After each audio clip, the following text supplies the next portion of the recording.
everyone, it's World Warrior FGC back with another Git Good video, and this particular subject will be based around buffering inputs.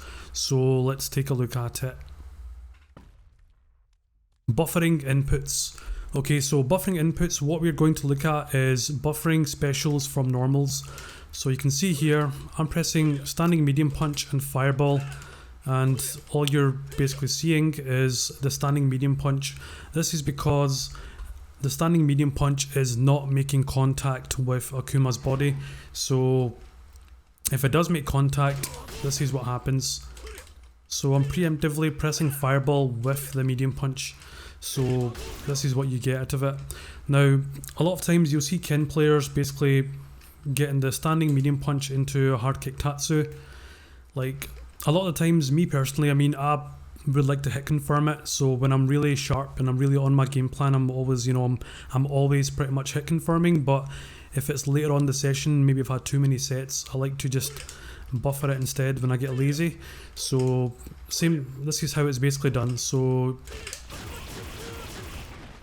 if you're basically trying to outpoke an opponent, so let's say if this Akuma is throwing out a few normals, and you see a lot of Kens just doing this in neutral, they're pretty much buffering something behind that. They're not just going to be throwing that raw.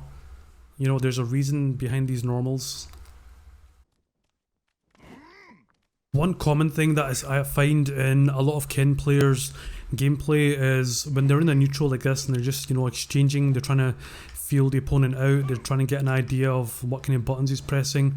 I find a lot of times they will score the medium punch, but they never buffered anything behind it. So Ken is a type of character who really needs his confirms, and he needs as much damage as he can get. So without going heavily onto the confirms, you can buffer in these kind of situations. So you've got Akuma here constantly throwing out these normals. So what can you do in this situation? You can punish him. So something like this, standing medium punch and a hard kick tatsu because I buffered it into a trigger. So there's various kind of avenues this opens up. So right there, that opens up a V trigger. And how did that happen? Basically, I pressed medium punch, I buffered the fireball behind it, and then I buffered a V trigger behind that as well. So that's two things I kind of put back to back behind that medium punch rather than just throwing out that medium punch. Now, on the other hand, you can buffer a critical art from some of your normals.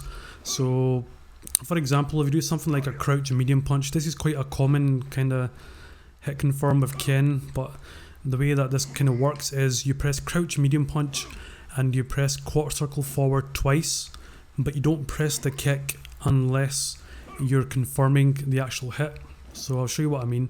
So it's crouch medium punch. And you can see there, I buffered the input for critical art, but I didn't press the kick. So what looks like a normal crouch medium punch is in fact a hit confirm waiting to take place. So if you're throwing this out and it hits your opponent, you just press kick and you can confirm that straight into a critical art. So let's take a look at how this works. So if you keep an eye on my inputs at the same time, you'll find that I'm fishing for a critical art. So there, I got the hit, and I only pressed the light kick there, as you can see, on confirmation of the hit. So this is quite important. There's been a lot of situations when, I've been pretty much the last quarter of my health and also my opponent, and that one single hit confirm is basically giving me the entire set. Okay, so let's look at activating V trigger with buffers.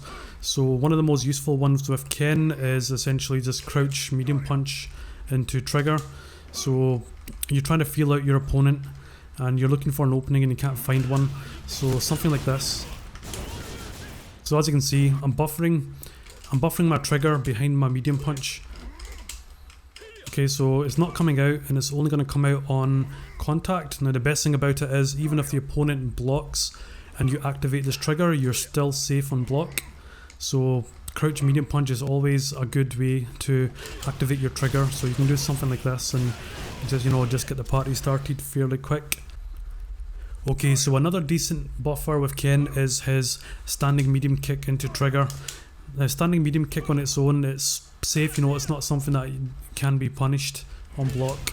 And V-trigger is even better. V-trigger actually puts you in a plus situation, so you saw there, basically you can be quite far out and you can still confirm it, and you get the free activation from it as well. So that's definitely one I would recommend with Ken, especially if your opponent's fighting around these kind of spaces and he's not really jumping, you know, he really wants to engage in the neutral and you're trying to catch him out. Okay, so that's us now looked at quite a few buffers there with Ken. So take your time, lab these up, you know, there's various kind of options available, and try implementing these into your game and you'll be quite surprised of what you find. Like this is one I use against Vega players. It's crouch hard punch into EX Tatsu. Again, EX Tatsu only comes out on the punish if it makes contact with his claw. So again guys, thank you very much for tuning in again. So that brings us to the end of another video. So if you have any questions, please feel free to ask below. And if you like the content, please like and subscribe. And be sure to hit that notification icon so you don't miss any of the future videos. And thanks for tuning in. Take care guys.